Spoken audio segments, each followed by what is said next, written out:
चुनावी माहौल से संबंधित एक बिग अपडेट आपके सामने आ रही है। बीजेपी हरियाणा में लगातार तीसरी बार सरकार बनाने के लिए मिशन में जुटी हुई है। उसे इस बार कांग्रेस से जुड़े मुकाबले का सामना करना पड़ रहा है। भूपेंद्र सिंह हुड्डा और उनके बेटे दीपेंद्र सिंह हुड्डा को आगे करके कांग्रेस जाट समुदाय का वोट तय मानकर चल रही है। कांग्रेस को जहां जाट, मुस्लिम और दलित के समीकरण पर भरोसा है, वहीं बीजेपी उत्तर प्रदेश की तर्ज पर ज़्यादा से ज़्यादा समुदायों को लुभाने की तैयारी कर रही है। बीजेपी एक तरफ जहां हरियाणा की सबसे बड़ी आबादी जाटों को लुभाने का प्रयास कर रही है, वहीं दूसरी तरफ दलितों और ओबीसी के साथ साथ ब्राह्मण, पंजाबी, जाट, सिख, राजपूत और गुर्जर जैसे अन्य समुदायों को भी जोड़ने की कोशिश कर रही है। बीजेपी की रणनीति का सबसे महत्वपूर्ण हिस्सा यह है कि जो समुदाय पूरी तरह से साथ नहीं है, उनमें ज़्यादा से ज़्यादा वोटों का बिखराव पैदा हो सकता है। यही वजह है कि जाट वोट बैंक में सेंध लगाने के लिए बीजेपी हरियाणा के सटे पश्चिमी उत्तर प्रदेश में जाटों और किसानों की पार्टी माने जाने वाले जयंत चौधरी को आगे करने जा रही है। हरियाणा में जाटों की आबादी 22% से ज़्यादा है। वहीं बीजेपी जयंत चौधरी की पार्टी रालोद को हरियाणा में कुछ सीटों देकर जाट वोटरों को संकेत देना चाहती है। साथ ही हरियाणा के चुनाव प्रचार में भी बीजेपी जयंत चौधरी को उतारेगी।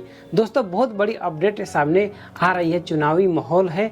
जाट बेटरों को लुभाने या यूँ कहें कि सेंध लगाने के लिए मुख्यमंत्री सैनी हरियाणा के मुख्यमंत्री भूपेंद्र सिंह हुड्डा पर जाटों का शोषण करने का आरोप लगा है।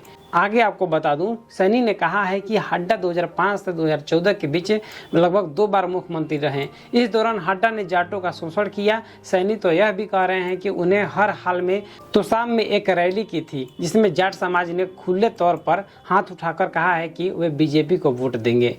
इसके साथ ही पार्टी राज्य में जीत हार में अहम भूमिका निभाने वाली है और अन्य समुदायों पर वो भी फोकस कर रही है। जाट के बाद हरियाणा में सबसे बड़ी जनसंख्या अनुसूचित जाति की है। इसकी तादाद 21% के लगभग है। पार्टी को अन्य जन कल्याणकारी योजनाओं के सहारे दलितों को वोट मिलने की उम्मीद है। बीजेपी की रणनीति यह कर रही है कि अभय घोटाला व मायावती और दुष्यंत घोटाला एवं चंद्रशेखर के दोनों गठबंधनों पर ज्यादा से ज्यादा हमला बोलकर दलित और जाट वोट बैंक को बंटवारा किया जाए। वहीं हुड्डा और कुमारी शैलजा के बीच मतभेद को उभार कर कांग्रेस में दलित विरोधी साबित किया जाए।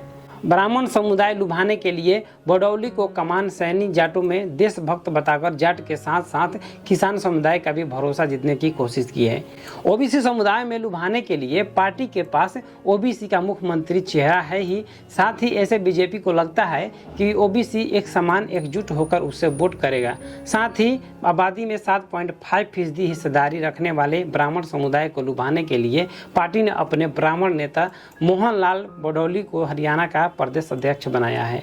वहीं आपको बताते चलूं कि इसके साथ साथ पार्टी 8% वाले पंजाबी, 5% वाले वैश्य, 4% वाले जाट और 3.5% वाले राजपूत और लगभग इतनी ही संख्या वाले गुर्जर और अन्य समुदाय को लुभाने के लिए मुख्यमंत्री मनोहर लाल खट्टर ने अलावा पंजाब, दिल्ली, पश्चिमी उत्तर प्रदेश और हरियाणा के नेताओं में अलग अलग इलाकों में जिम्मेदारी दे रखी है।